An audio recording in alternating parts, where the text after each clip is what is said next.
She said he is back and I think we should just be friends, and left me for her ex. I said, all right. 3 months later, she showed up at my doorstep in Montana, crying that her dream project collapsed. She thought I would wait around. My girlfriend Zara and I were together for 2 years. We lived in Astoria, Oregon, right near the coast. She's a documentary filmmaker who makes viral films about authenticity. I am a senior infrastructure engineer for a renewable energy company. Different worlds, but it worked. She brought spontaneity and I gave her stability, or that is what I told myself. We were planning to buy a cabin near Cannon Beach, looking at listings on weekends, talking about which rooms would work for her editing setup. It felt like we were building something real. Then 4 months ago, her ex Red messaged her, former war photojournalist, just back from Afghanistan, with an idea for a climate change documentary series. She said he wanted her input on logistics. I said it sounded cool. That was my first mistake, not trusting her but not paying attention. Over the next week she left earlier, came home later, stopped asking about my work completely. We used to talk about the microgrid project I was developing for rural communities. She used to care. Then suddenly it was like talking to a wall. One night at dinner her phone lit up, read with a camera emoji and new footage is insane. I said I was happy she felt inspired again. She said, you do not have to sound like my dad, Eli. That stung more than I want to admit. She went back to her laptop. I cleaned up alone. That was when I knew she was already gone. 2 weeks later she came home late and said we needed to talk. You can feel it when someone is about to end things. The air gets still and cold. She sat on the couch. I sat in the chair across from her. She looked at me and said, I think we should just be friends. You deserve someone who is as sure about this as you are. I nodded. Okay. She looked confused. That is it. Yeah, you have already left. I am just catching up. I walked to the key rack, took her key off my keyring, set it on the table, grabbed my jacket and left. No slamming doors, no yelling, just left. I stayed at a motel, then crashed with a friend, kept expecting her to text or call or show up saying she made a mistake. Radio silence. Here's what I keep thinking about. She said I deserved someone. Sure, but what she meant was she wanted to chase excitement and I was too stable, too boring. Reed was adventure and chaos. I was bills and retirement accounts. Maybe she was right. Maybe I was not exciting enough, but maybe I dodged something. If she could walk away that easily after 2 years, after all those talks about building a life together, what was I holding on to? A version of her that only existed when convenient. My friends say I did the right thing. My mom says I should have fought harder. I do not know. I went home 3 days later for my stuff and she was gone, moved out completely. Left the key on the counter with a note that said sorry. She wanted to be friends. I said, all right. Now I am sitting here wondering if I should feel relieved or heartbroken or angry. Honestly, I just feel numb. Am I crazy for not fighting? Should I have done something different? Update 1. 4 months have passed since that first post. A lot has happened. After Zara moved out, I spent a week in a fog, going to work, sitting in meetings, nodding along, then coming home to my friend's couch, staring at my phone, waiting for a text that never came. I kept checking her social media, even though I knew it was bad. She posted about the documentary with Reed. All these buzzwords about authenticity and chasing your truth that sounded profound but meant nothing. Then something shifted. My company offered me a temporary 6-month relocation to Montana, pilot program developing microgrids for off-grid communities. Normally, I would have said no because Zara and I had our life in Oregon, but suddenly there was no reason to stay, so I said yes. I drove to Montana in early March, cold, gray, landscape big and empty, matching how I felt inside. The project was based near Bitterroot Valley. My job was installing and maintaining solar arrays and wind turbines for communities too remote for traditional power. The work was hard. Long days outside, troubleshooting equipment, working with local contractors, but it was what I needed. Something grounding about physical work, solving tangible problems instead of overthinking a dead relationship. I stopped posting on social media completely, started hiking alone on weekends, bought a cheap drone and filmed the landscape. Ecological damage from old mining. Erosion patterns, weirdly therapeutic. 2 months into Montana, I started working with the field legal counsel Naomi Brooks, environmental policy compliance. Permitting issues, we had crossed paths in Oregon but never worked directly together. Naomi is sharp, scary, smart, dry, sarcastic humor delivered completely deadpan. We would be at remote sites and she would make comments about regulatory absurdities, and I would not realize she was joking until I saw the tiny smile. We started having long conversations after work, nothing romantic at first. Two people stuck in the middle of nowhere talking about life. She would bring whiskey to the campfire after long days and we would argue about environmental policy and what it meant to build something that lasted. She never asked about Zara directly, but I think she could tell I was working through something. One night I mentioned a relationship that ended badly. She just nodded and said people leave when they realize you are not a supporting character in their story. You are the protagonist in your own. Simple, but it hit hard. Meanwhile, I kept a distant eye on Zara's social media. At first, the documentary seemed fine. Posts about crowdfunding, scouting locations, most important work of her career. Then around month 3 things shifted. Posts became less frequent, more defensive. Long captions about authentic storytelling being punished by capitalist structures. People in comments pointed out maybe the problem was not capitalism but lack of clear narrative focus. She responded with increasingly emotional arguments about people not understanding her vision. Then a sponsor pulled out. Someone in the film community posted about it and tagged Zara, concerned about budget overruns and creative differences. Zara went on an Instagram story rant about corporations not caring about real stories.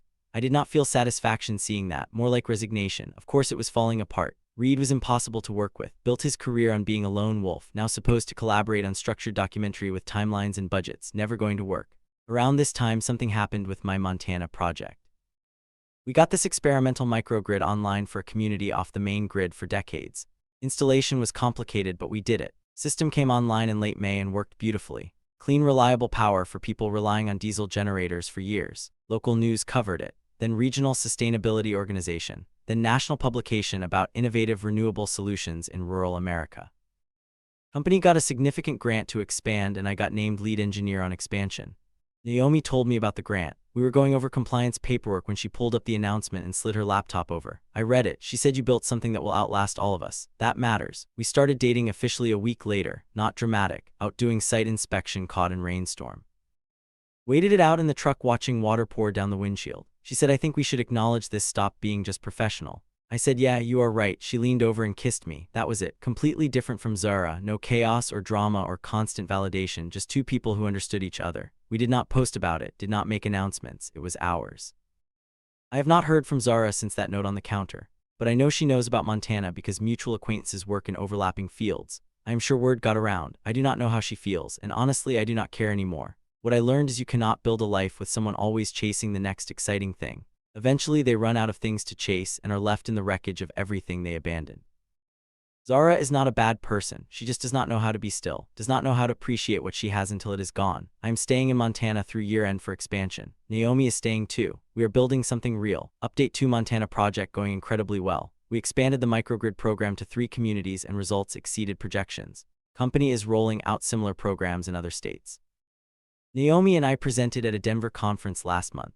Response was overwhelming. Personally, things are good too. Naomi and I moved into a cabin outside Missoula. Good light wood stove, enough space for both of us to work from home. We do not talk about the future in grand terms. We just show up for each other. I had not thought about Zara in months. Stopped checking her social media in July. Weight lifted.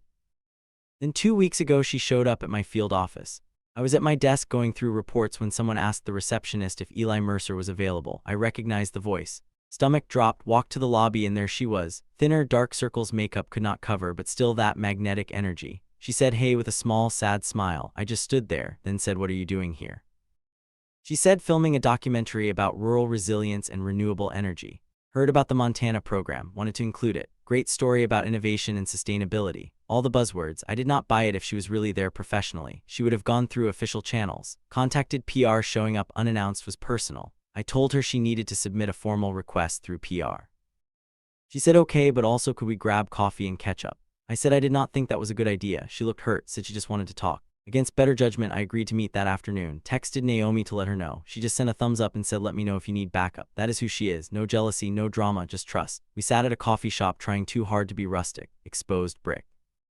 Edison bulbs overpriced, pour over. She ordered complicated oat milk drink. I got black coffee. Small talk for a few minutes. She asked about the project. I gave her the overview. Long silence. She was working up to something. Finally she said, "You really meant it. You really let go." I said, "You asked me to." She said, "I know, but I thought." She stopped, shook her head. "I thought you would wait.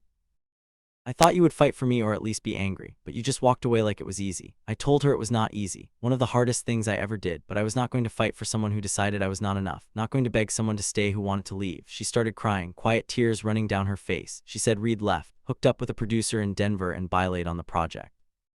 She tried salvaging the documentary alone, but it was falling apart.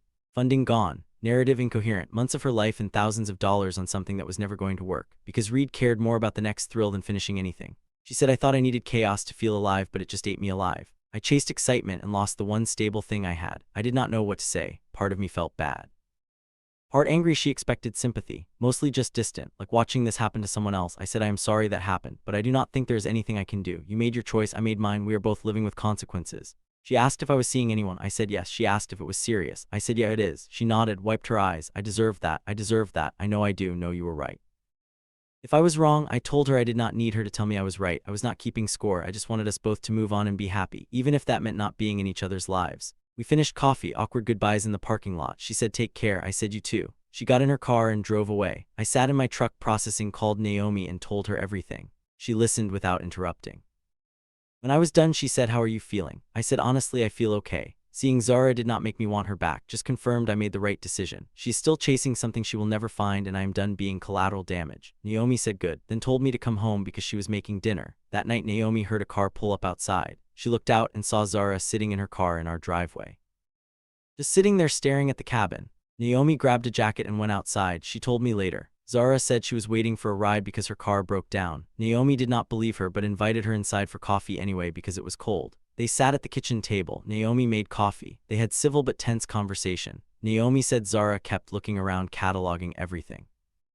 The wood stove, bookshelves, simple furniture. Naomi's case files next to my equipment reports.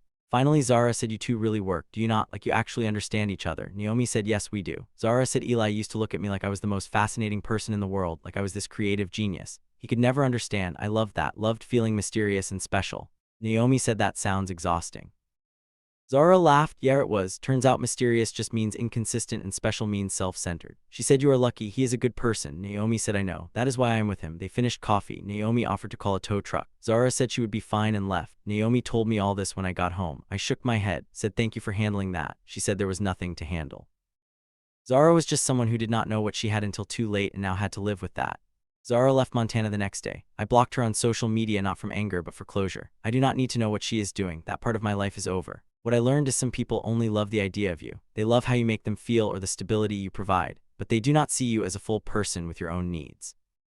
Zara loved the version of me that existed to support her ambitions, not the real me, the guy who wanted to build microgrids and argue about policy over campfire whiskey. Naomi sees me. She challenges me and supports me and makes me laugh. Does not need me to be anything other than who I am. That is real partnership. I think I am done updating. Time to move forward. Final update: almost 3 months since Zara showed up in Montana. A lot has changed. I figured you deserve to know how this ends. Montana microgrid project wrapped successfully in December. Hit every target, exceeded most. Expansion rolling out in 6 other states. Talk of federal funding to scale nationally. Company promoted me to lead a new division focused on rural renewable infrastructure. More responsibility and travel, but exactly the work I want. Naomi and I relocated back to the Oregon coast in January. Found a place near Yakima Head Lighthouse, right on the water where you can watch storms roll in, close enough to main office, remote enough for space, not rushing anything, no engagement announcements or wedding planning, just living our lives together feels exactly right. We do not post much on social media. Once in a while Naomi shares a site visit photo or I post about renewable energy work low-key. Hours last week Naomi posted a picture she took of me at dawn. I was up on a coastal bluff repairing a broken wind sensor. Older turbines we maintain, light coming up over ocean. Everything had that orange gold quality at sunrise. I did not know she had taken it until she showed me. She posted it with caption, "Patience is a form of faith."